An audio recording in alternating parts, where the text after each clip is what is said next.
Good morning, everyone. Today we'll start the class now. The topic for today is going to be plant classification. So once you log in to KitKat Lab, please pin yourself to KitKat Lab so you can see the presentation. Okay. So like yesterday we studied about animal classification.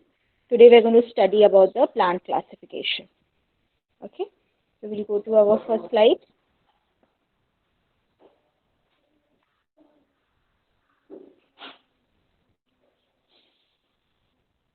Okay. So, like yesterday, we classified the animals on different bases. Today also there will be certain bases that we are classifying certain plants on. And that is why we get the nomenclatures. We say that this is a tree, this is a shrub, this is a climber. On what basis? Okay. So on basis of the size, first classification, basis on the size. So we have got five types. We have got herb, shrub, trees, climbers, and one more. There are five of them. Okay. So out of them, what is a herb? Okay. So a herb will be a very small plant, very small in size, and it will be mainly green in color. Okay. So there won't be any woody part to it. There won't be any brown things. The stems will be very, very tender stems. Okay, it will be a very small plant. It will, the life Ma'am, your cycle of the voice. plant will, the life cycle of the plant will also be very, very small. It will be a short span. The reason being is because they are small plants, so they will be very short lifespan. And we like to use herbs a lot for flavoring in our day-to-day life.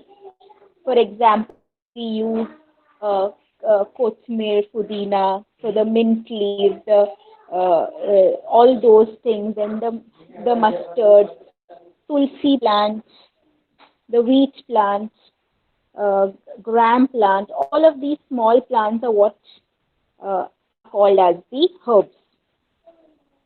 Okay, we'll go to next. We'll go to the next one. That would be the shrubs. Okay, so the shrubs will be a little bit taller. So now we are going from smaller to bigger size. So shrubs will be slightly taller than the herbs, uh, but they will have little bit of stems. So now in the herbs there weren't any stems. In the shrub there will be stems. There will be brown part also. So it is possible. Okay, and the shrubs, unlike the herbs, the shrubs are a little bit more sturdy, but still the stems can still break also. So it is possible that the stems will break. So what are the examples of shrubs? They will be the sunflower, the rose plant. So all these kind of plants are what we keep in our pots normally, in the pots that we put. Okay, so all the small plants that we are putting. Sometimes even non-flowering plants are also there. Yeah. So Yeah. all these are the shrubs. Ma'am, Uh, yes. ma'am, in the shrubs, there's a word called as shrubbery. What is that, ma'am? One second. I'll just read it.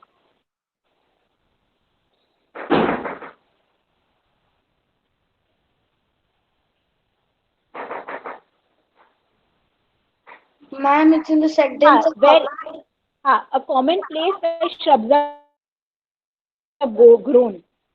So the place where the shrubs are grown is called as shrubbery. The place where it is being grown. Okay, okay, and they will live for a longer time. They will live for some years. Unlike the herbs, they will live for some years also. okay, Okay, ma'am. so this is about the shrubs. Now we'll go to the big ones. So now from herbs, shrubs, smaller to bigger size, we've come to the size of trees. Okay, now trees are very big plants. You can get up to very big heights also. You must have seen if you all have traveled north side, you know how the trees are very tall, and how wide they spread also. So here the trees are woody. Now you get a lot of woody plants, and they're very sturdy plants. They are very strong plants. You can't break them easily with your hands. You will need some kind of axe or something to break those. So those will be your trees. Okay. Why are trees very beneficial for us? Because they are preventing soil erosion. First thing, the trees have got a lot of wide network of roots. Okay, so because of that wide network of roots, what happens is those roots are catching uh, the soil very well. Okay, so the soil gets very well protected because of big trees, and that's why we say that we should plant more trees. So the first reason for planting more trees is it is going to prevent soil erosion. Besides that also, we studied how trees are helping us to maintain the level of oxygen and carbon dioxide in the atmosphere. They are like natural filters. So even that work is also being done by trees. We use the wood of the trees. The wood of the trees are used for making wooden items. Sometimes in the villages, people just use without the processing. They just use the logs for making huts. Okay, and a lot of trees have got different reasons. Some give us food like vegetables. Some give us fruits. Some trees, they are like shelters for animals. Some trees have got medicinal value, and so on. So trees are very beneficial to human beings. Okay. So this is the herb, shrub, and the tree part. Now the fourth type of plant based on size is these are called as the creepers. The creepers are the ones that are very soft. Okay, so they really don't have a very strong stem. Because of that, they depend on they're depending on something else which is sturdy. So they kind of climb to them. Okay, so that is why the word comes creepers. You can see them climbing on something, or then you can also see them on the ground. They are just lying on the ground. Okay, so some examples of these creepers could be growing a pumpkin. The pumpkin plant is like a creeper. Okay, so the pumpkin, that big pumpkin that we see, will be lying down. Okay. Um, some creepers are dangerous. They can cause some allergies, some problems to human beings also. And the lifespan of these creepers are very small. Okay. So creepers are basically the ones that, they are low lying. They are on the ground. They will not extend more. Wait, is everyone, is my voice clear or is it breaking still? Ma'am, it's Ma'am, clear. it's clear. Ma'am, it's clear. Ma'am, it's clear. Because actually there's Ma'am, a it's lot. breaking a little. Okay, the thing is, there's really, rainfall here. It's really bad rainfall here. So probably it could be a network error also. Okay, from my end, or probably I don't know from your end. Okay. The next one is the climbers. Okay, climbers, they don't have like kind of a backbone. They don't have. They are not strong enough to stand on their own. Unlike creepers, the same thing like creepers. Like creepers. So they like to climb on something, and that's why they are called climbers. Okay, so they will climb on. You'll find them climbing on different trees. You will find them climbing on walls also. So climbers, you'll find, they are spread over. So like, they will grow horizontally, they will grow vertically. A lot of times for a good uh, view, we grow climbers in our balconies, in our gardens. We grow them so that they look good, the climbers. Okay, and The climbers have got special parts which come out of their stems, and those are called as tendrils. Okay, so they are like kind of modifications of them. Okay, so those tendrils are the ones which help them to cling to some kind of support, whatever they are taking. So that is how it is. Okay, so different types of climbers are there. We are using them also very well, and sometimes some climbers have some good flowers. They attract insects, reptiles. They've got good fragrance. If you know the bougainvillea plant, which is being used very widely, the bougainvillea have you seen those pink color and purple color? You know those three Yes, ma'am. three petal like bougainvillea plants. Yes, ma'am. So those all plants are climbers. Okay. So as per the size, these are the 5 types: the shrubs, the herbs. Sorry, the first one would be the herbs, the smallest one. Then would be shrubs. Then would be trees, and then finally we would have creepers and we would have climbers. Okay. Ma'am, Yes. so the only difference between creepers and climbers is that creepers can have fruits. Creepers can have roots. Yes. And creepers mainly are on the ground. Okay. Okay, And ma'am. climbers are mainly on some surface. Okay, ma'am. Yeah. So we'll go to the next classification.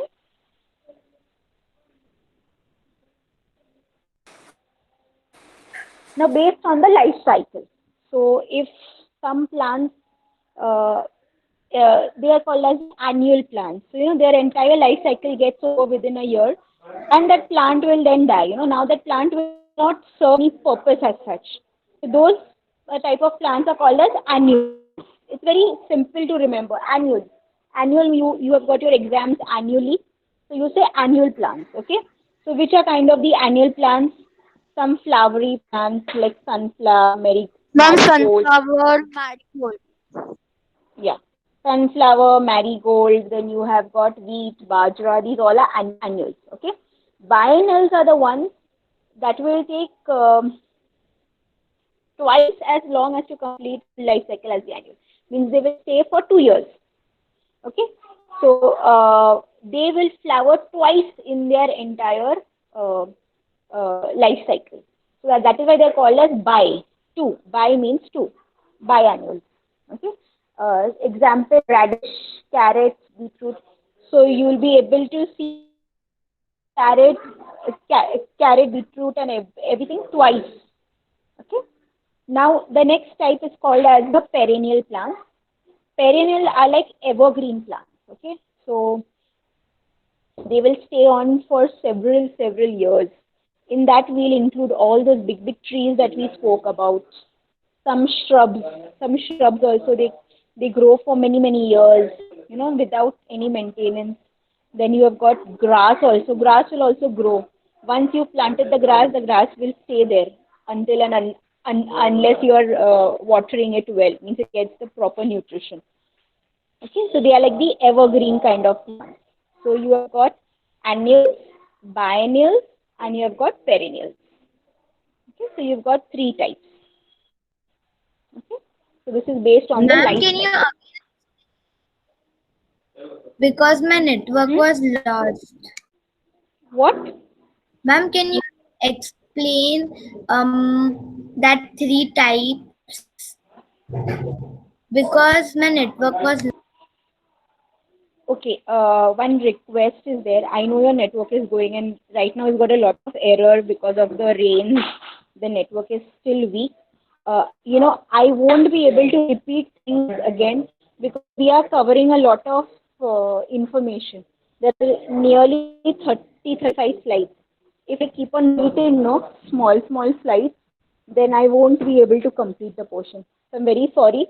If you wish, you can really hear it again in the recording. Okay. If there is time, please remind me at the end.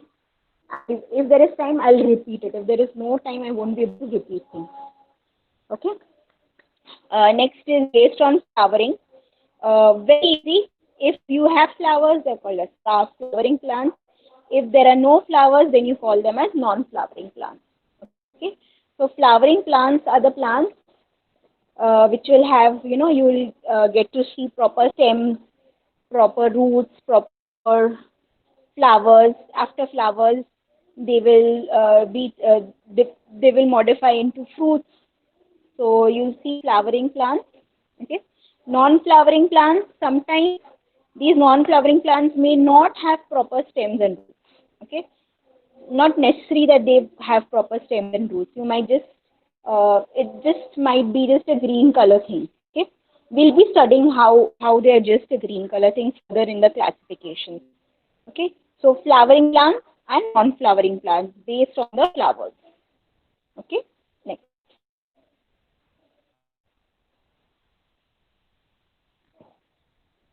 Okay, now on the type of how they are obtaining food, we've got basically two types. Okay, we've got two types based on the food. The first type is called as autotroph. Autotroph. Auto. What do you mean by auto? Auto means on your own, doing things independently. The plants that can obtain food on their own, they are called as autotrophs. So we know plants contain green pigment chlorophyll. Okay, because of green pigment chlorophyll, they are carrying out the process of photosynthesis, and that photosynthesis, they are using carbon dioxide from the air, they are using water from the ground, and they are producing their food. Okay, so these are the autotrophs. Now in heterotrophs, we've got two types. We've got one saprophyte and we've got one parasite. In heterotrophs, what happens is that they are depending on something else for food. They can't make their own food. Okay, so we've got autotrophs and auto is on their own. Heterotrophs is when they cannot prepare food on their own. Okay, so the question comes, if they can't prepare their food on their own, then what do they depend on? Okay, so when they are depending on dead and decaying matter, such types of heterotrophs are called as saprophytes. Okay, if they are living in some living host, if they are living, okay, in some living organism, say they are living on another plant or in a living animal or wherever, then they are called as parasites. So get these terms clear. If something is preparing food on their own, then they are called as autotrophs. Okay. If they can't prepare food on their own, then they are called as heterotrophs. And in heterotrophs, if they are preparing food from, if they are getting the food from dead matter, from dead and decaying matter, then they are called as saprophytes. If they are getting their food from living organisms, then they are called as parasites. Okay, is this clear? Excuse me, ma'am. Yes. Ma'am, I did not understand like parasites who from like because ma'am you told that they are dependent on living organisms. So that means ma'am they eat the living organisms or they stay on it, and when they going to like eat or something, then they will also going to get feed in. Okay. Anytime in life, have you got problems of worms in your stomach, and your doctor has given you worming medicine? Anytime? Okay. So what happens in worms? What happens is, the worms to your stomach. Okay. Now you tell me, thinking practically, are those worms eating you? Are those worms actually feeding on you? No, correct? So what are the worms doing? Whenever they require food, they are taking it from whatever source they can. Okay, they are not really eating you. Okay, so they are just getting their nutrition from some part or from some source what the living organism is also taking their food from. Okay, so parasites is when they are in a living host. The main difference between parasite and saprophyte is on a dead host and parasite is on a living host. Okay, and the food that they get will be from the mode of nutrition from which the living host is taking. Okay. Next. 1 second. Sorry, I'll just go to the example. Autotrophs is all the green plants, because all the green plants that are green in color, they will be autotrophs. Okay. In heterotrophs, you can also find insectivorous plants. Insectivorous plants, they are depending on insects. Saprof example could be fungi, all the fungi. And there's a special parasitic plant called as special parasitic plant called as Rafflesia. Rafflesia is also one parasitic plant which is obtaining food from a living host. I have a question. Under which category will algae come? Algae will come. Algae are green in color, so they are autotrophs. So algae are different. As you will go further, there are different types of algae. You get blue-green algae also. You get different types of algae. So some algae are the ones that are producing food on their own. They have got chloroplast in them. Okay, so the majority of the algae are producing food on their own. Some of them might be parasitic, but most of them are autotrophs. No, ma'am, but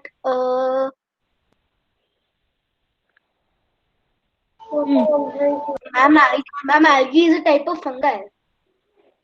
No, not at all. Algae is not a fungi. Algae is a different class altogether. And that's what people say, it's type of fungi. No, algae is not a fungi. Yes, all trees are autotrophs. All trees will be autotrophs. If anything is green in color, it will be autotroph. Even if supposing we are talking about the stems of the herbs, we said that they are green in color. Those stems are also doing the process of photosynthesis. So whatever part of plant is green in color is doing the process of photosynthesis. When you see a flower, in the flower you've got those green color small sepals, what you call. Okay, those sepals are also doing the process of photosynthesis. So any part in a plant that is green in color is doing the process of photosynthesis. Ma'am, some plants have brownish or red green leaves. So are they doing Okay. photosynthesis as well? Yes. So what happens is there are certain pigments, okay, which are more dominant than the others. Okay. So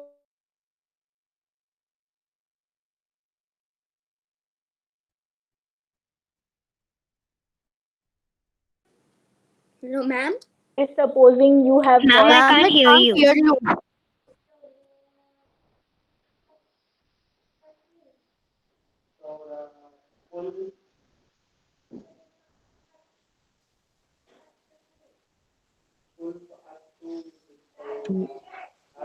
hello, now can you hear me? Yes, ma'am. Yes, Yes, ma'am. ma'am. Okay, there's no light in my house now. Okay. So okay. So what was I telling? I was talking about what was I talking The about? dominant pigment. Dominant pigments, yes. So if supposing there is a leaf which is red in color, okay, so the dominant pigment that is there is because of the red color. So that does not mean that chlorophyll is not there inside it. Chlorophyll is there. It is just not shown. So that is why a lot of times in different seasons, the colors of the leaves change. If you see, in winter, in autumn, from the green color, the leaves become yellow color and they change back to green color when it is again summer. So because of different seasons, the plant decides that which character is more dominant. So if you see that uh, the plant feels that because of summer, it can do more process of photosynthesis, so that it can store the food for the winter much. So then it will show the color green. So at that time, the process of photosynthesis will be really at its high. Okay. When the leaves are yellow color, it doesn't mean that the plant is not doing photosynthesis. It will do photosynthesis, but at a slower speed. Okay. So because of certain dominant pigments, the colors of the leaves are different, but they have got the green pigment, that is chlorophyll, in them. Okay. We studied in the separation method, we studied about chromatography.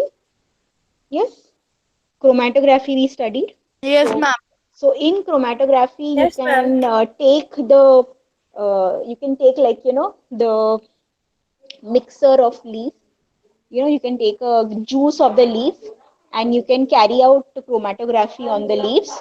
So when you do that, you will be able to see that in that mixture, you can see all the colors that are there, all the colors. Let them be dominant and let them not be dominant. Okay, so some of them may be red color, some of them may be green color, some of them may be yellow in color also. So you'll be able to see all those colors. Okay, so have I answered that question? So, ma'am, 90% of all the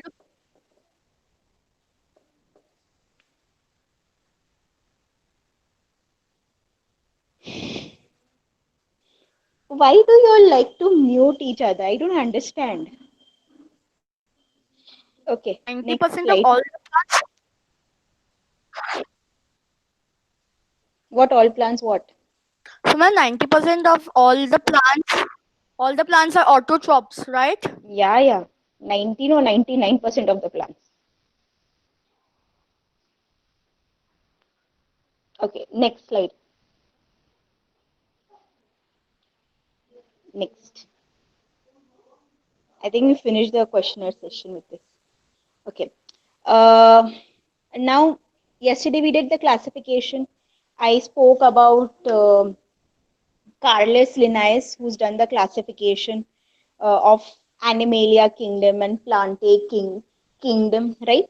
So that is one type of classification which was given by Carlos Linnaeus. Okay. There was another classification given by another scientist, which was called as the Robert Whittaker, and that was somewhere very recently, like around 1960s, because Carlos Linnaeus, when he did the classification of animal and of plant, there were some categories which were just left unattended.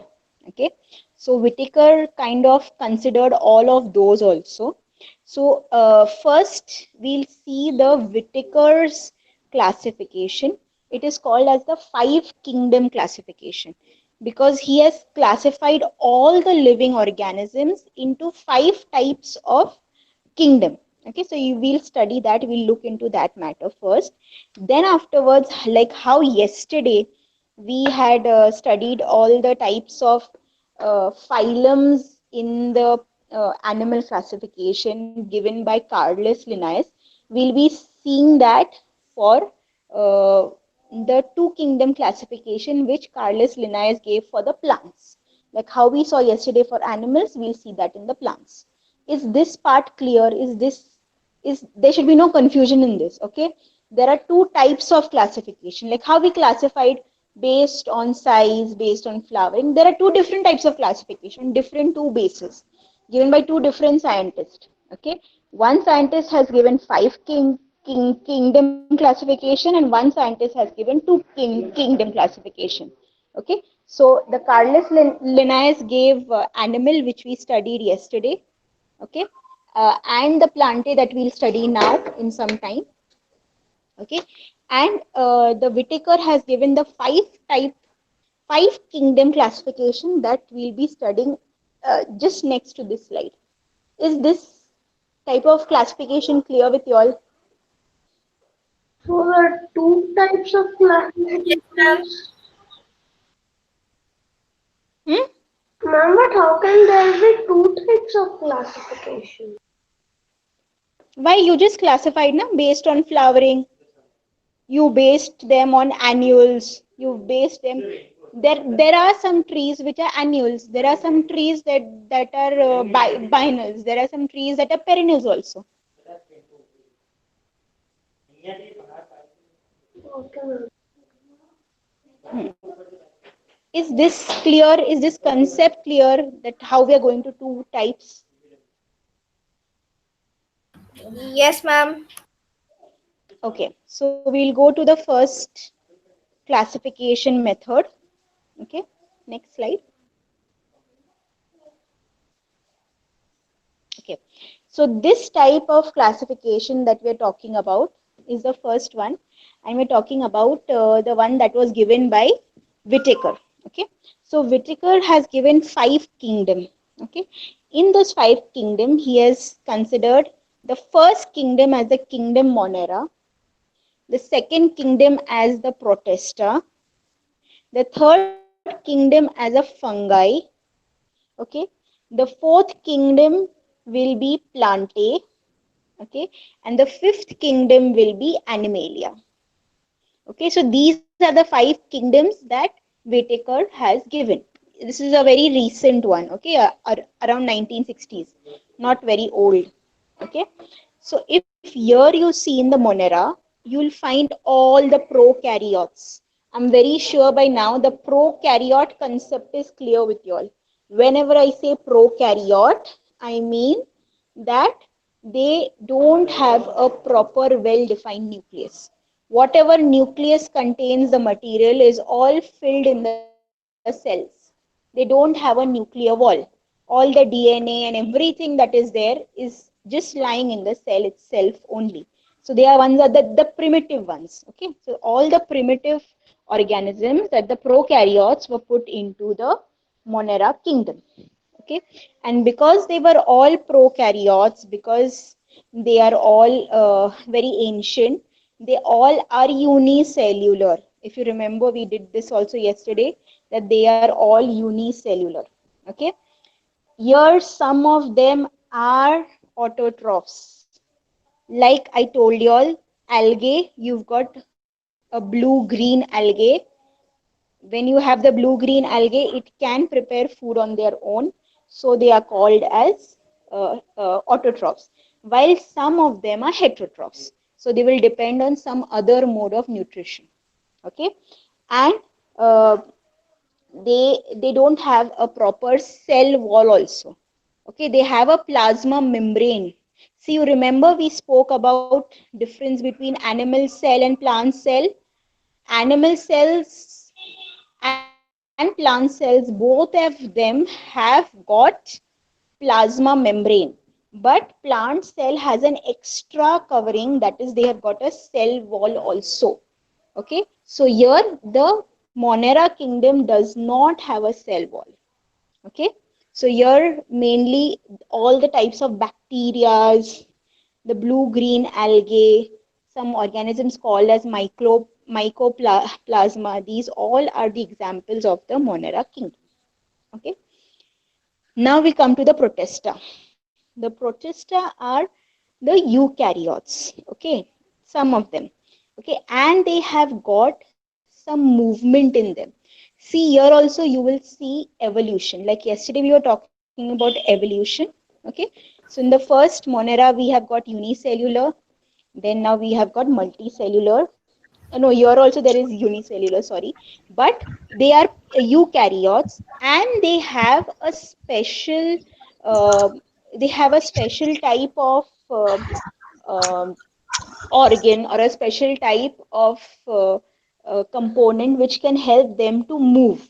Like they might have a flagella, or they might have cilia. Yesterday we saw cilia in paramecium. We saw flagella in Chlamydomonas. I told you all the name of it also.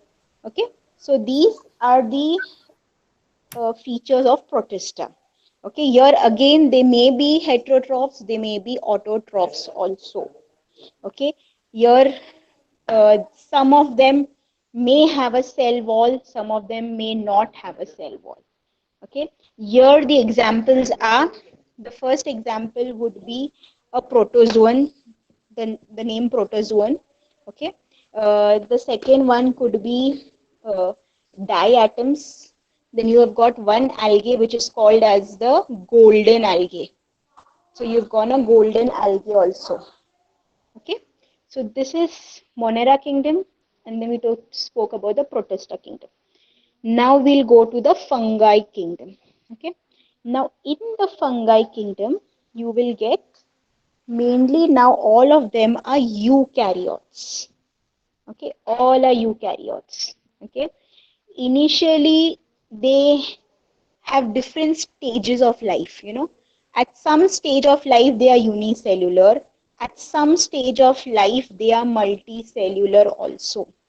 Okay, so it could be that they have a, you call it as a diploid stage, a diploid life cycle. So they are following two cycles, life cycles, where in one life cycle they are unicellular and one cycle they are multicellular. Okay, and here now they are mainly heterotrophs. Okay, most of them are heterotrophs. Here most of them you can see they are saprophytes and parasites. They are the decomposers. So all the dead things that go into the ground. Let it be dead living things like plants, animals. Okay, all of that goes, that die and go into the ground, they have to be decomposed, right? So all the decomposers are mainly in this category, that is the fungi category. Okay, they have a cell wall. See, now there is evolution, they do have a cell wall in them. Okay, and that cell wall is made up of a very complex sugar which they called as the chitin. Yesterday we spoke about chitin also. That chitinous exoskeleton is there in one of the phylums. Okay, that is the cell wall is made up of chitin. Okay, here the examples are fungi. So your yeast that you put in your breads to rise, the yeast that you put in the cakes to rise, okay, those yeast are examples of fungi. Some mushrooms that we eat, some mushrooms that are poisonous and we can't eat, they are also in this category. Okay, uh, the fungi that grows on the bread, the name of that fungi is called as rhizopus. On the stale bread, on a wet bread, when it grows, then it is called, the name of that type of fungi is called as rhizopus. And penicillium is another fungi from which the first antibiotic was discovered by the scientist Penicillium. He discovered the first antibiotic, so that is the penicillium. So basically all the fungi are here. Okay, so whoever told me in the beginning algae and fungi are same, please check yourself. Algae is totally different, fungi are totally different. Okay, next we have the plantic kingdom. Very easy, plantic kingdom, they are all eukaryotes. Okay, they are multicellular. Most of them are autotrophs. Most of them, some of them maybe like how we spoke about the insectivorous, they could be insectivorous. Okay, yes, and they have got proper cell walls. Those cell walls are made up of the material called as cellulose. Okay, you may have flowering plants, you may have non-flowering plants in these, everything. Okay, all the types of classifications that we saw. Okay, and now we come to the animalia kingdom, that is again eukaryotes, multicellular. Because they're animals, they don't have chloroplast, so they don't do autotrophic nutrition, they do heterotrophic nutrition. They don't have cell walls. We spoke the difference between plant cell and animal cell when we did cells. Plants have a cell wall, animals don't have cell wall. Okay, and examples in animals would be all the examples that we did yesterday in the animal kingdom classification. Okay, so is this entire thing clear now? The Yes, five ma'am. kingdom classification given by Robert Whittaker in somewhere around 1959.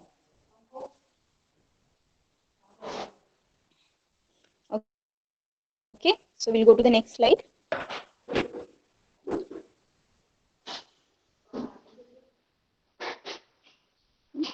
Now this is the classification given by Linnaeus. Okay, so yesterday we studied about how we had the Animalia kingdom, then we divided into vertebrates, invertebrates, then we divided them into from vertebrates, invertebrates, we divided them more further into those different types of phylums, that Protista, Porifera, and mollusk and Arthropoda. In the vertebrates, we went to reptiles and all that. Same way, Carolus Linnaeus, this type of classification is there. So in that, what is there? The kingdom Animalia, the kingdom Plantae. In that, we have got two types. Okay, so we have got the ones that are with the seeds, okay, and the ones that are without the seeds. Okay, so the name given to the ones that are with the seeds are called as cryptograms. Cryptograms. Okay, they are called as the ones that are without the seeds. Okay, the ones with the seeds are called as phanerogams. Okay, so for your information, when I say cryptograms, okay, it means something is hidden. Okay, something is hidden. Okay, so then they are called as cryptograms. Okay, so what is hidden is that their male and female parts, they are hidden. So why they are hidden? Because they don't have a male or a female part. Correct? They don't produce seeds. In the phanerogams, they do have male and female, and they will produce flowers and fruits and seeds. Okay, so they are called as phanerogams. Okay, these two main parts, first thing, understand them. Okay, now we'll go to the seedless, that is the cryptogams. In the cryptogams, they're divided into three more further parts: thallophyta, bryophyta, and pteridophyta. Okay, when I say thallophyta, it means thallus. What do you mean by thallus? Thallus means that the body is not differentiated into any body parts like roots, stems, or leaves. So it is like one thallus. It is just like one part. That is why they are called as thallus. Okay? And they don't have a vascular system. Again, yesterday we spoke about vascular system. Vascular system is where the blood is moving. In the plants, we do have a vascular system. That is, we have the vascular bundles. The name of them are called as xylem and phloem. We'll be studying that more further in detail tomorrow. Okay. What do the xylem and phloem do? The xylem and the phloem are helping to transport all the water and minerals from the ground to the plants, and whatever the food the plant has produced back to the all the different parts of the plant. So there is no vascular systems in thallophyta. So these are one of the most primitive ones. Okay. Um, Here sometimes the reproduction can be a sexual type of reproduction or an asexual type of reproduction. Here the examples can be algae and the lichens. Okay, lichens are kind of a symbiosis between algae and fungi, from which you all must have heard about litmus paper. Okay, there is a lichen from which the litmus paper is made, which we use in our chemistry. Now we go to bryophyta. In the bryophyta, you have got, again, there is no proper distribution of root system and shoot system. Okay. Again, there is no vascular system given. Yes, and the reproduction can be same sexual or asexual. Okay. Examples in this will be moss. The moss that sometimes grow the green carpety things that grow uh, on the walls. They're growing on the walls. Then they are growing I'm on still rocks. on the rocks near the marine, near the water. Yes, so those are the mosses. Somewhat similar. There are something which is called as liverworts and hornworts also. Okay, and pteridophyta. they now have a proper differentiation of root, stems, and leaves. They do have a proper differentiation of root, stems, and leaves, and they have even a type of a vascular system in them, and they also reproduce both methods, bisexual and asexual. In this, you will find all the ferns. If you know the ferns, the green ones, small green leaves ones, the ferns, they are called as the pteridophyta. So here you can again see that there is a graduation uh, in the features of the plants. Okay, if you see here, uh, Carlos Linnaeus has not put fungi. He has not been able to put fungi into this type of classification. So that is why the need for the new type of classification came by Whitaker. Okay, that is how we got the five kingdom classification. Okay, so these were the cryptogams. Okay, now we're talking about the phanerogams. How are the phanerogams? The phanerogams are the ones which have seeds. Okay, in that you've got two types. If the seeds are coming from flowers or they're not coming from flowers. So if they're not coming from flowers, then they are called as gymnosperms. The name of that plants would be gymnosperms. If they are coming from flowers, the seeds, then they are called as angiosperms. So now if there is no flowers, if there are no uh, what do you call fruits, how will the seeds be produced? You all have seen pine cones. What are those pine Yes, ma'am. cones? Those are the ones that contain those seeds. Okay, so those are the gymnosperms. So there are no flowers on that, but they have got uh, seeds in them. Okay, so they are kind of called as naked seeds because you can see the seeds. In the fruits, the seeds are inside the fruit, so you can't see the seeds. Okay, so the seed is contained in the fruit in types of angiosperms, and in gymnosperms you can see them naked on the cones, like scalesly. You know, the cones you see, we get them for even uh, you put them for decoration, artificial ones.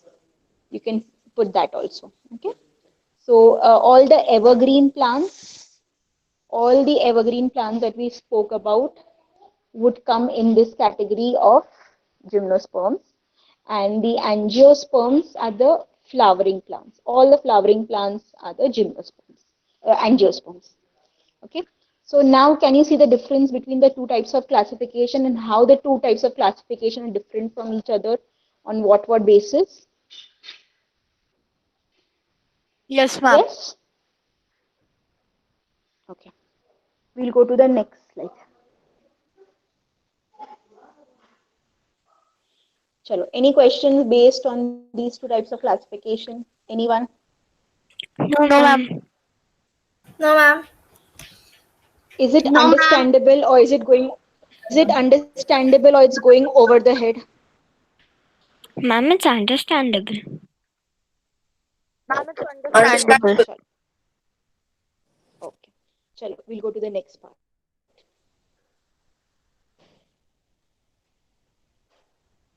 So now we'll go in detail about all of those that we just studied, the Carlos Linnaeus ones, the cryptogams and everything, okay, with some photographs and everything.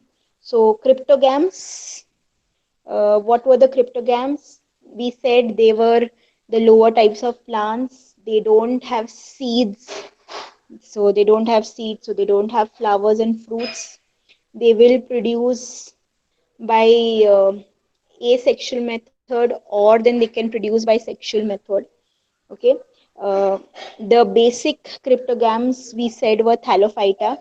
As you go more further complicated, they become the advanced level cryptogams, that is we call them the bryophyta and the pteridophyta. Okay, and we also said that certain type of algae, they undergo alternation of generation. That I said no, they might be unicellular in 1 year, and in 1 year or one life, whatever their span is. Next span, they will now become multicellular. So that alternation of generation takes place. So those are called as phases of life. So they undergo different phases of life. Okay, So in one phase, they are called the unicellular. So when they are unicellular, they will reproduce by producing spores. Okay, and when they are multicellular, they will reproduce by producing gametes. So that is called as the gametophytic cycle. So they follow two types of cycles. One cycle will be sporophyte cycle, and one cycle will be gametophytic cycle. Okay, um, this is the basic explanation for cryptogams. Now we'll go to the next one. So we'll study about the first type of cryptogams. The first type of cryptogams are called as the thallophyta. Okay, we said they don't have a differentiated body. Okay, so they don't have a differentiated body. Uh, uh, it is like a thallus. The main word is thallus. Okay, and these are mainly aquatic. You can find them in the aqua, in the water. It could be fresh, it could be marine also. Okay, they don't have a vascular system. They don't have any kind of vascular system, no xylem, no phloem, nothing is there. And mainly they reproduce by spore method, these ones. Okay, so here the example mainly that you can see is this one example. I don't know if you've heard of the name Spirogyra. Spirogyra. Okay, this is the Spirogyra. Why Spirogyra? It's called because the DNA that you can see inside it, the nucleus, there's a nucleus and then there is a DNA which is in a spiral form. That's why it is called as Spirogyra. Okay, so you have got Spirogyra. Okay, Ma'am, what is the full form this of is, huh? what is the full form of DNA? Deoxyribose nucleic acid. We did yesterday, no? Yes, ma'am. Yesterday, no, day before yesterday when we did cells. Yes. Deoxyribose nucleic acid. Okay, sure. Next. Oh, ma'am, I think has gone out of range.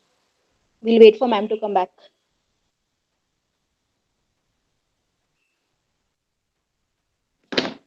Any questions till ma'am comes? Any questions anyone has got? No, ma'am.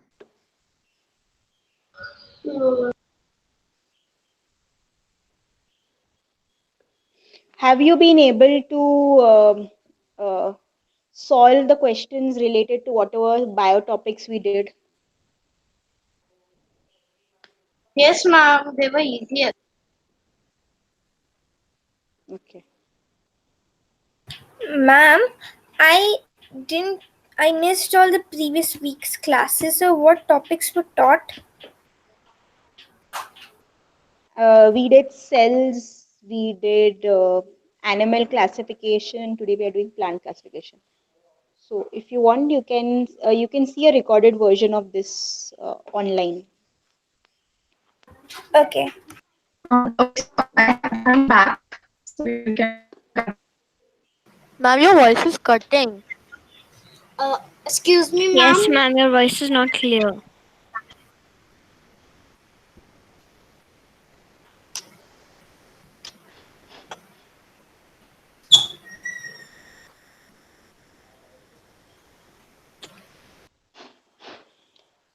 Can't help it. The light is just troubling me, so my internet is also going and coming. Excuse me, ma'am. Can you please tell me the example?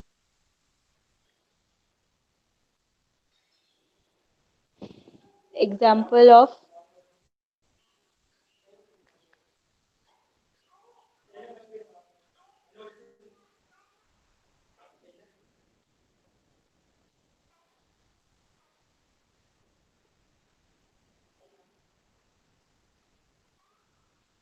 I think ma'am has left again.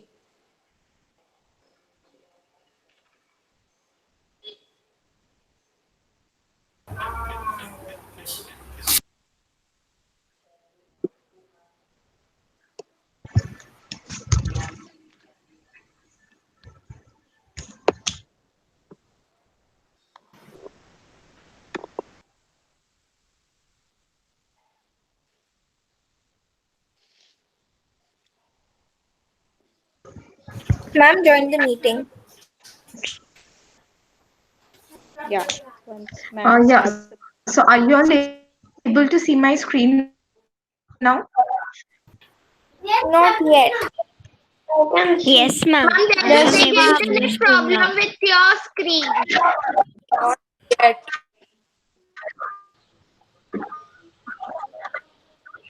Ma'am, it's coming in parts. Yeah, now we can see.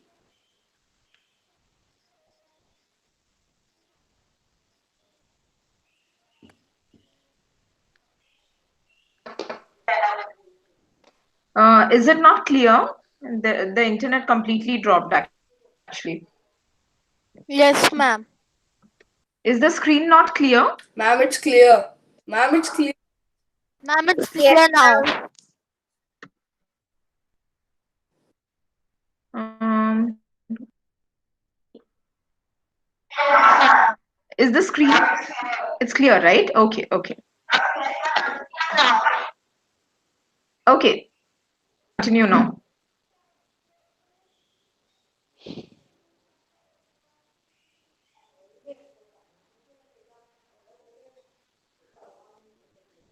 Okay, so we've got we were speaking about Thallophyta. We spoke about all the features of it. Okay, so spoken about all the features of the Thallophyta kingdom. Correct? Now we'll go to the next one.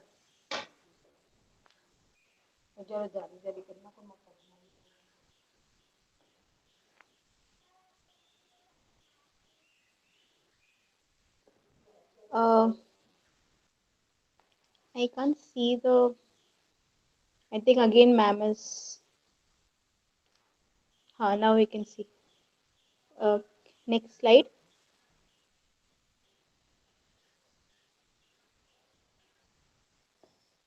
Okay. So now we're going to that bryophyta. Okay. So what is the bryophyta? We spoke about bryophyta.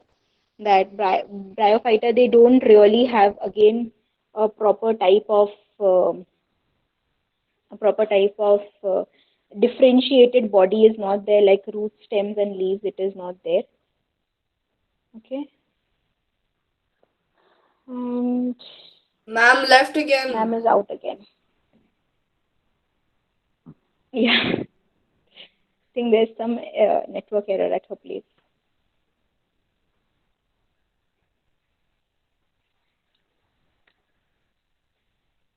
Am I audible now? You're audible, but Yes, Yes, ma'am. ma'am. Now you're audible. Yes, ma'am. Yes, ma'am. Ma'am, your screen is still loading. Yes, ma'am. Your Is the screen screen is still visible? loading. not still. Yes, ma'am, but it's Ma'am, freezing. a little bit. Yes, ma'am. Yes, ma'am.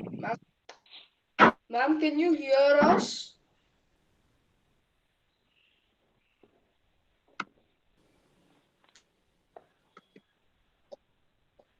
Yeah. Now the screen is visible. 1 second. There's some. And it is going again.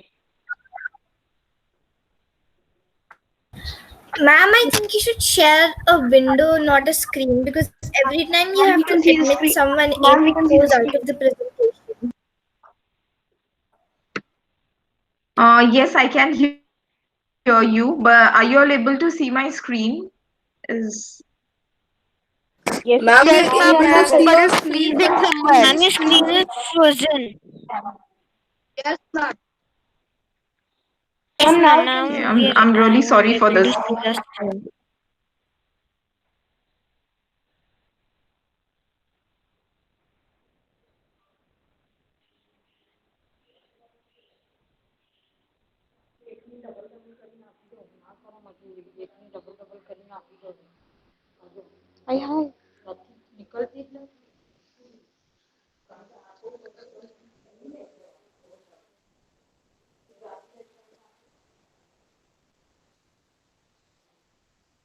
Isn't, is it? So Ma'am, what we happens, couldn't hear Swapna, what that you Is it said. visible now? I'm changing the slides. Are you able to Ma'am, see it's it? visible, but it's frozen. no, see now we can see the Ma'am, slide, your Visible now? but presentation is then again it goes off. yes, ma'am. Yeah, the presentation, we can see the bryophyta again, but again it Ma'am, goes off. again. I And think ma'am has left. in the presentation also freezes sometimes, ma'am. So, ma'am,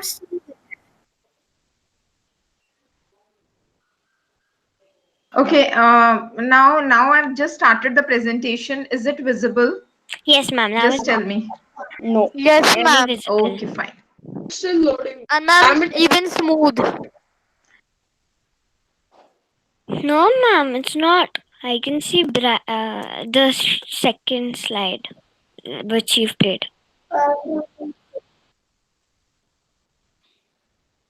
Okay. So I can see bryophyta slide now. Okay. So here in the bryophyta, we'll continue with the bryophyta. Okay. So bryophyta, there is no proper again paths of the plant. There is no vascular system, but the bryophyta has got some root-like structure. They have some root-like structure, not exactly root-like structure, but some root-like structure, which we call them as rhizoids, which they are using for the purpose of anchorage. So they are anchoring themselves by these root-like structures. They are not root exactly, but they are root-like structures, and that is what we are calling them as rhizoids. Okay, you will find these, like I told you, mainly in the moist parts. Okay, mainly in the damp regions you can find them. And bryophytas, they live on land as well as in water. Okay, so that is why these are called, these bryophytas, these mosses, liverworts, these all are called as the amphibians of the plant kingdom. Okay, so anytime any question related to this, the amphibians of the plant kingdom are called as the bryophyta. Okay, so we'll go to the next slide now. Now we'll go to the pteridophyta. Okay, so the pteridophyta is the advanced level of cryptogams. Okay, and they are having proper roots, stems, and leaves. They've got all those structures. Okay, they also have got vascular systems. So the vascular cryptogams are called as the pteridophytas. Okay, um, so these are the most advanced cryptogams. So the thallophytas were the most primitive ones. The middle ones, that is the bryophyta, um, we called them as the amphibians. These ones are the vascular ones, which are the most advanced cryptogams. Okay, so we'll go to the next slide. Now, after any questions related to this?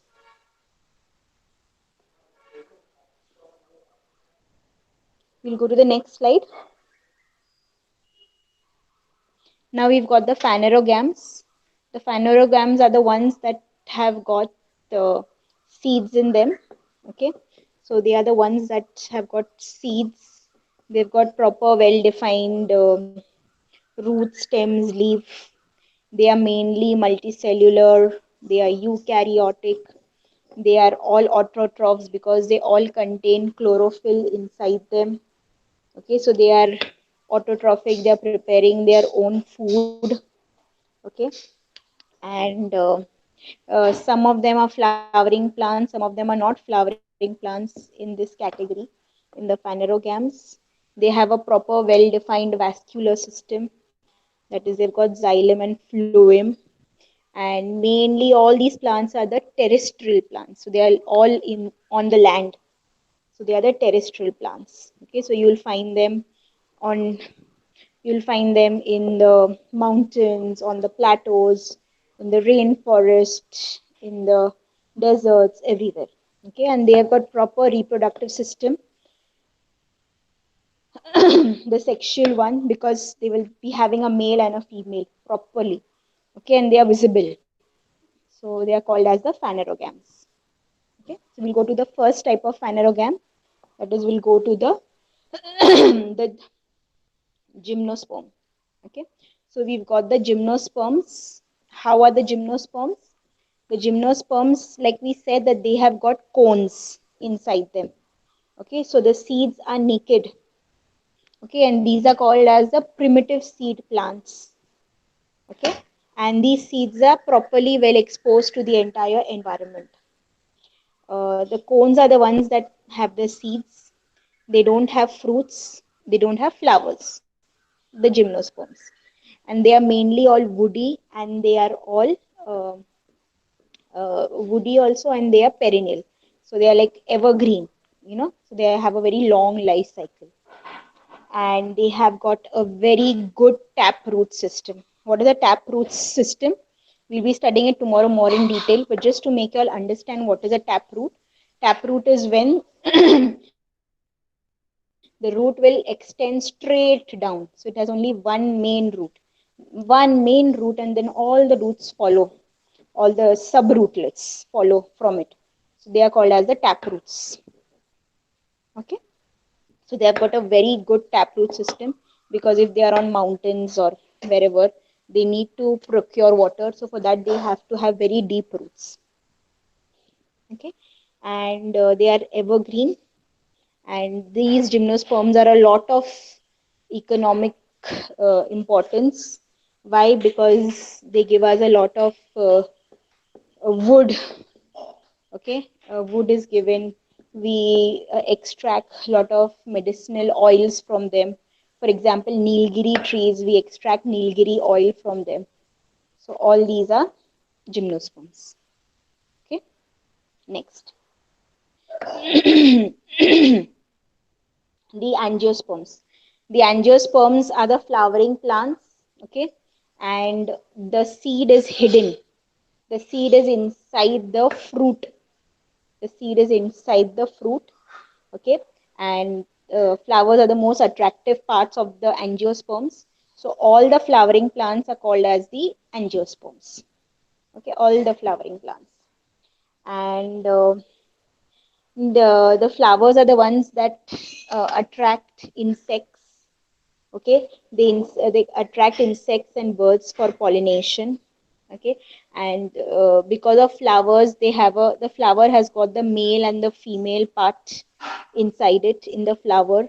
So they have a proper type of reproduction by the process of pollination. So they will undergo pollination, and then there will be process of fertilization. Okay, and they undergo double fertilization. What do you mean by double fertilization? The first fertilization will produce the seed, and the second fertilization produces the endosperm. The endosperm is what becomes the fleshy fruit. So that is how the angiosperm uh, undergoes double fertilization. Okay, angiosperms are the crops that act as a food and a fodder also, uh, the for the cattle. They act as fodder also. They've got a lot of economic importance. Next.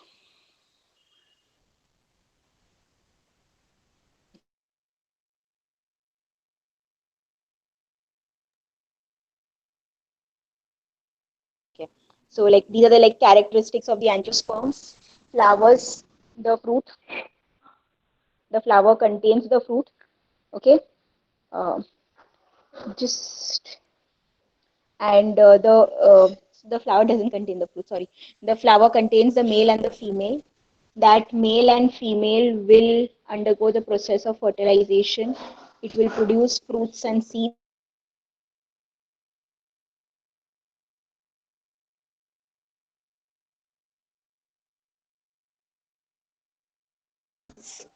That is one of the feature.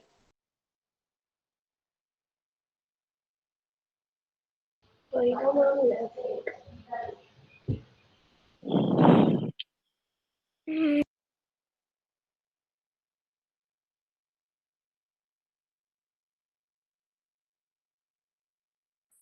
Ma'am will join, just wait. A lot of network issues today at both the ends. okay, ma'am.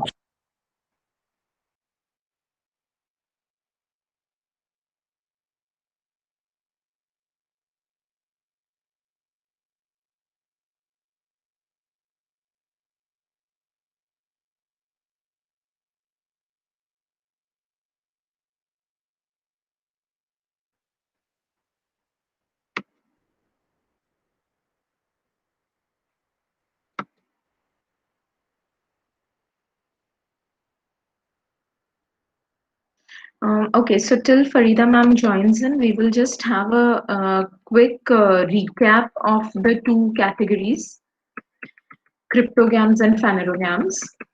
We'll just look at the summary slide for these two. Just let me know when Farida ma'am comes in, okay? So cryptograms is the Okay, first. ma'am.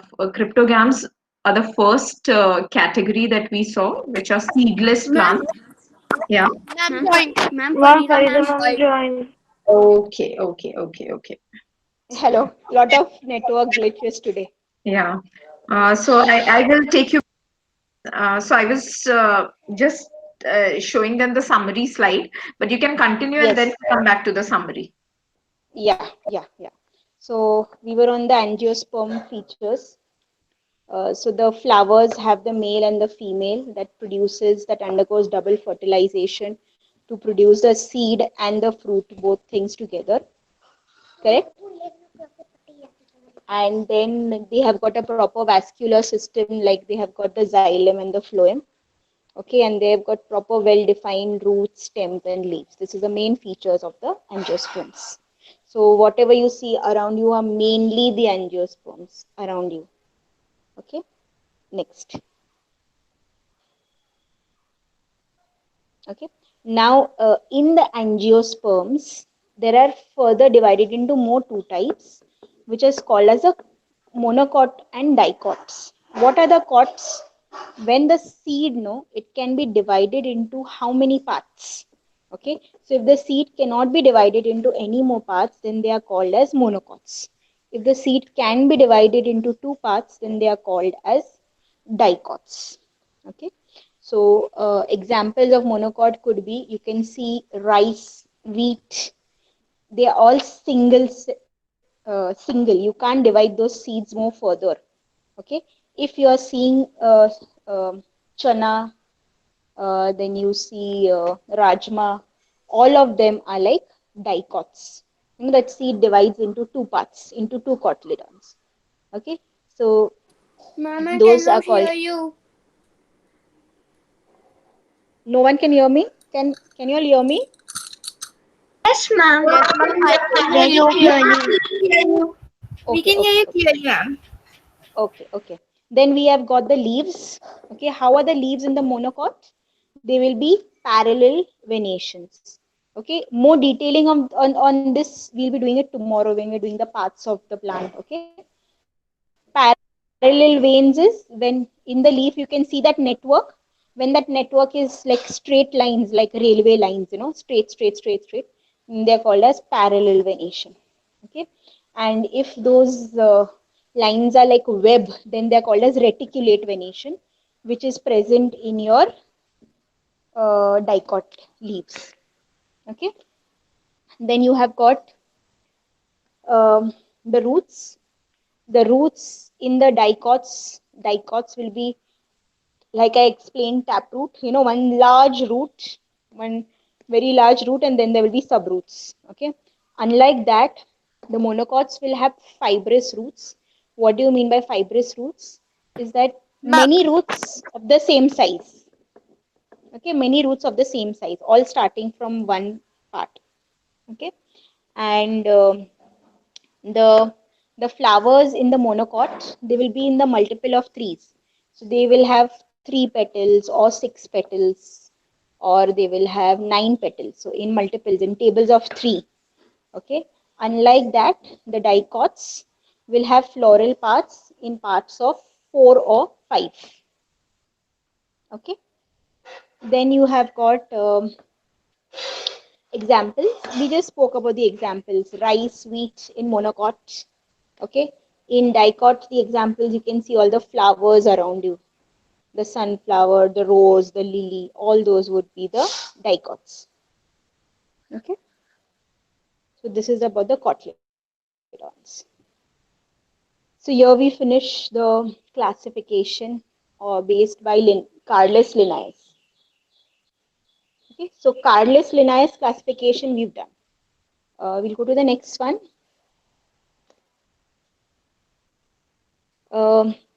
We spoke about how the seeds are important. Seeds are needed for the propagation of these angiosperms. Okay, angiosperms and gymnosperms. That is the phanerogams. So seeds are the important part. So seeds, if they are produced in the cones in terms of gymnosperms, or if seeds are produced in the fruits in angiosperms, how will they reach to different places? So that seed reaching to different places is what is called as seed dispersal. And that seed dispersal is very important. There are different agents which help in the seed dispersal. Okay, that agents can be by wind, they can be transferred by animals, they can be transferred by water, or they can be transferred by just bursting open, or they can be transferred by human. Now I'll go little bit detail into each one of them. If I say that they are being transferred by wind, so the whatever the seeds are, they are so light in weight, that the wind can carry them. So from one place they can transfer to other place. So you not near you don't really have a entire bunch of one type of plant in one place. So you'll have a variety of plants all over wherever you go. So that is because of the seed dispersal. That is by wind. So for the wind dispersal to work, the seeds have to be really light in weight. Okay. Animals, they eat the seeds, the fruits, and after eating the fruits, what happens is that the seeds they will not eat. So the seeds will just remain there and there itself only. So that seed can be transferred from one place to the other. Okay, that would be by animals. By water, they have to be so light in weight that they can be carried by water. The best example is coconut plant. We know coconut plant. Mainly they are found near the shores only. Okay, why? Because the seed that of is there of the coconut plant is so light in weight that it can float on water and it can move from one place to the other. So that is how we have the entire Konkan region and the southern shores filled with coconut plants. Okay, Chalo, we'll go to the next slide. Sorry, I finished two parts. That is by bursting. Bursting is when suddenly they just burst open. The fruits, they just burst open, and the seeds just fall over. Okay, so this could be one method. And the other one is by human beings. We are eating seeds, we are eating fruits, and we are throwing the seeds in the garbage dustbin. Sometimes those seeds may just fall off somewhere, or they go into some recycling process, and there they might give rise to a new plant. So that could also be the case. Okay. Okay, so we'll go to the next one. Next slide. Sure. Any questions based up till here? No, ma'am. I didn't understand Ma'am. Mama, I didn't understand the seeds floating on water thing. Seeds are very light, so they'll float on water. Seeds are very light, so they'll float on water, and they will But ma'am, pass is it from one. Ma'am, but coconut is pretty Yeah, heavy. How coconut. will it float on water? The coconut is actually very light. It Ma'am, will float. how? You try. Ma'am, how can it be light? How you Ma'am, it's a bit heavy. try? You take the coconut and you put it in water and tell me whether it is floating or whether it is sinking. Ma'am, which one coconut? The brown coconut or the green coconut? The brown one. Okay, ma'am. Ma'am, is Ma'am, so it you're telling that it might be hollow from inside. Yeah, it is hollow from inside. ma'am, is it less dense? Ma'am, Less so dense the than water. coconut plant, when it floats in the water, automatically the green leaf occurs on it, or what? Yes, it will start to grow. I think in some religious practice, people grow green leaves from coconut and put it in their house also. I think in some religious practice they do that. Even I have one coconut plant at my home. Yes. So please try doing it with that brown coconut. Okay. So this was the summary of the Thallophyta, Bryophyta, Pteridophyta. Thallophyta has got undifferentiated thallus. Bryophyta has little bit differentiation in terms of they have got rhizoids. Okay, and Pteridophyta has proper well differentiated root stems and leaves. Vascular tissues are not there in Thallophyta, Bryophyta. It is there in Pteridophyta. Seeds are not there in any one of them. That is why they are in the cryptogams. Okay, and the Thallophyta is mainly where you'll find them in the water only. So you'll find them in the aquatic region only. Okay, uh, Pteridophyta, Bryophyta are called as the amphibians. So they are like in water and in land both. Okay, Pteridophyta are mainly on land. So they're called as terrestrial. Okay, and examples of them, we said that Spirogyra is there, Volvox. These all are examples of Thallophyta. And if you see in Bryophyta, you will see examples like mosses. Okay, and if you see examples in Pteridophyta, all the ferns come in the Pteridophyta. Okay, so this is the summary of the gymnosperms and the angiosperms. Gymnosperms, the seeds are open in the cone, naked seeds. Angiosperms, they are enclosed in the fruit. Okay. Gymnosperms, they are perennial plants. They live for a long life. Angiosperms could be like we discussed annuals, biennials. Some of them may be perennials also. Uh, Gymnosperms are mainly all woody ones. They don't have flowers. Angiosperms are all flowering plants. Gymno means, like I said, naked seeds. Angiosperms is hidden seeds, covered seeds. Okay. And examples would be pines in gymnosperms, and angiosperms could be uh, basically all the ones, all the flowering plants. So anyone you can give example. Okay. Next.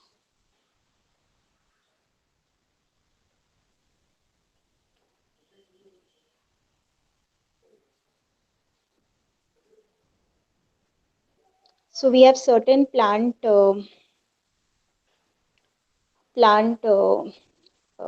essentials that a plant requires, the nutrients. So those nutrients are the ones that the plants will take from the ground. Okay, so they will be taking it from the ground. So those are called as, some of them are required in more quantity. So then they are called as macronutrients. Some are required in less quantity. So they'll be called as micronutrients. Okay. So you can see examples of macronutrients on the right hand side. calcium, hydrogen, oxygen, nitrogen, phosphorus, and potassium. These all are the ones that you require in good macro quantity. Okay, macro quantity you require. And then you have got the secondary macro quantity that you require. That would be the calcium, the magnesium, the sulfur. Okay, and the minor quantities that you require in less would be boron, chlorine, copper, iron, manganese, molybdenum, silicon, sodium, and zinc. Okay, so the plants have got different types of nutrients, macro and micro. Okay, on the left side you can see the diseases associated to less intake of these macro and micronutrients. Okay, so if you see the example, if there is calcium nutrient deficiency, if there is no calcium, then what happens is you get stunted leaves. If iron is not there, then the leaves that come are not green and they will be yellowish or whitish. If there is no proper nitrogen, then all the leaves that were old, they will become yellow. If potassium is not there, then you can see yellow spottings at the corners. If magnesium is not there, then you will see yellow spots in between. If proper carbon dioxide is not given to them, then you will see white linings in between. If phosphate is not there, then the leaves are uh, going yellow and green, dark green spots can be seen. And if magnesium is not there, then the leaves are turning yellow and you can see the veins become very, very dark. Okay, so these are like the deficiencies that you will be able to see in the plant, and depending on that, you can supply the plant with that. So if you have them in your pots or then in the agricultural need, then they put the proper fertilizer associated with them. Excuse me, ma'am. How does the plants receive calcium in the soil? From the water, from the roots. The roots will pick up uh, water, and along with water, all these nutrients will be dissolved inside them. They'll be mixed inside them. So automatically they will get all of these nutrients. Ma'am, Okay, means the soil also contains some of the calcium nutrients with it. Soil only contains all these nutrients. Your soil only has to be rich in all these nutrients. Then only the plant will get. The Okay, plant is ma'am. not going to get it from the atmosphere. The plant is going to get it from the soil only. Okay, ma'am. ma'am, what does stunted mean? Stunted is small. It becomes small. It doesn't grow. Okay. Short in height. Short. It becomes short. Okay. So you can learn about these more in details. Next slide.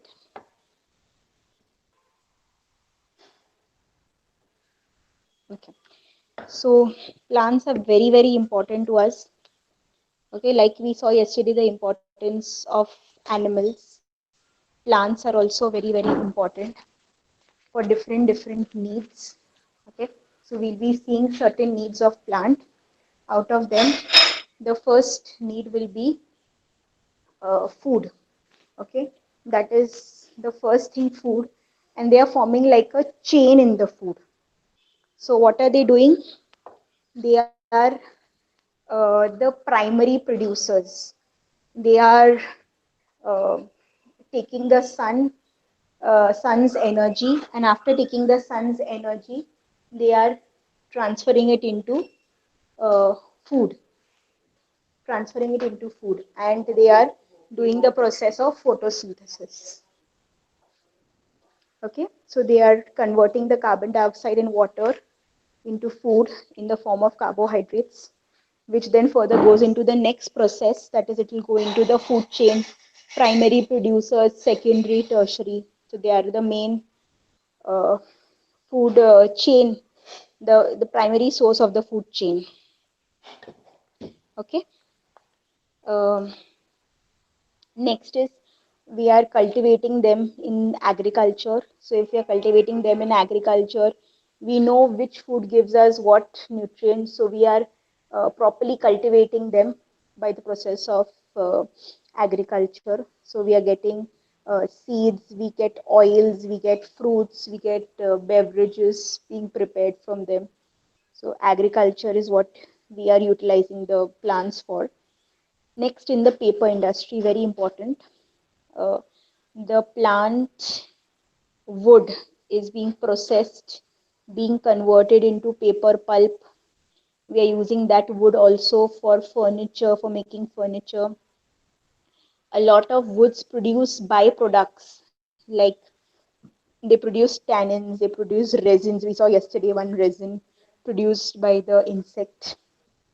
Then also we have plants which produce oils, like I spoke about Nilgiri oil.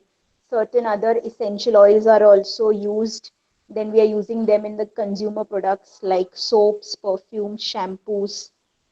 We get certain lubricants that we are putting it in the automobile industry also. So we are using plant products in a lot of places. Next. Medicinal field plants is being used a lot. Okay. Ghar pe at home, a lot of you are not well, your elders will say, please have little bit of tulsi, very easily available in the house. Aloe vera is being used in the hair. Then a lot of these are being used as medicines also, a lot of plants. Okay. And a lot of plant fossils, the fossils plants that were dead and decayed thousands and millions of years ago are today being used as coal. They are now converted to coal and petroleum, so we're using them as fuels. Okay, so very important. Plant has lot of economic importance. Besides the fact that it is purifying the atmosphere by releasing oxygen, there are other economic importance of plants also, and we human beings are brainy enough to utilize them to their fullest. So I think you must be well aware that a coconut plant can be used in lot of forms. Even the leaves are being used. Even the woody part can also be used. They also use the stems also are being used. Everything, all the parts of the coconut is being used. So that way, a lot of trees are very, very essential for us. Next. Okay, so we have got in agriculture, you need to know that there are three seasons: the Kharif season, the Rabi season, and the Zaid season. So the crops grown in those seasons are called Kharif, Rabi, and Zaid. So the Kharif crops mainly like rice. You will sow them in the season of June, July. That is a rainy season, and you will harvest them. Means you'll remove them within like 3 to 4 months. You remove them within 3 to 4 months. The Rabi crops you will now harvest. You will now sow after the Kharif crops. So the Rabi crops will be sowing in October, December, and you will harvest them by March, April. Okay. So can you see there has to be there's a very good alternation between the Kharif and the Rabi crops. So a lot of farmers are advised to rotate their fields with Kharif and Rabi so that the fields are not empty, first of all. Secondly, the nutrients required by both of these crops are also different. So they will not really replenish, and they will not really finish off, deplete all the nutrients from the soil. So that you have to continuously keep on putting some or the other fertilizer or something. So a good way of doing is the Kharif and the Rabi crop alternation. Example is rice and wheat. And the Zaid crops are the ones that you will put them in the August season or in the February season. And the August ones you will remove them in December, and the February ones you will remove them in April. Okay, so these are mainly the millets and the vegetables. So when you're putting the Zaid crops, you have to decide whether you can alternate them with the Rabi or no, or then the Zaid can be done once in a year only. Okay, so these are the types of crops. I'm very sure this must be a part of your studies last year, or probably it will come to you this year in the 6th standard. Okay. Next. So we are finished with today's session. Any questions, anything based on today's planned classification, anything? No, ma'am. No, ma'am. No? No, ma'am. So, I didn't have any questions, so ma'am. no question.